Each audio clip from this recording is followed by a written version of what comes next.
Терапијата за хроничен хепатит Б конечно ќе биде на позитивната листа.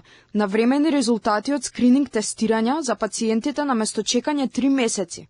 Нова алатка на вештачка интелигенција што ќе алармира кога нешто не е во ред со пациентот преку мерење на само базични параметри. Надлежните велат дека Македонија за прв пат прави огромен чекор напред кон елиминација на толку опасен вирус како што се хепатитот Б и хепатитот С.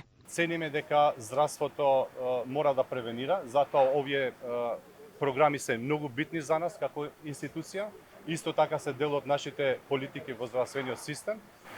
Ценам дека граѓаните навистина ќе ги искористат овие моменти, бидејќи све бесплатно, анонимно.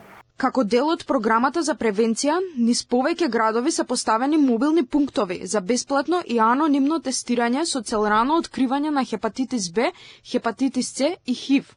Резултатите се добиваат на лице место за помалку од 1 минута. За прв пат се дефинира и се трасира патот кон елиминација на еден толку опасен вирус со помош на Светската здравствена организација, Европската комисија и сите чинители во нашиот политички и научен круг. Мислам дека заеднички можеме да направиме нешто кое досега не било направено. Во Македонија во моментов има околу 40.000 пациенти кои боледуваат од хепатит. Она што е последица на хроничниот хепатит е развој на црнодробната цироза, која пациентите практично таа еволуција од хепатит во цироза пациентите не ја чувствуваат. Медицинските лица сметаат дека ова е тивка епидемија и потребно е подигнување на свесноста дека превенцијата и раната диагностика се најдоброто решение.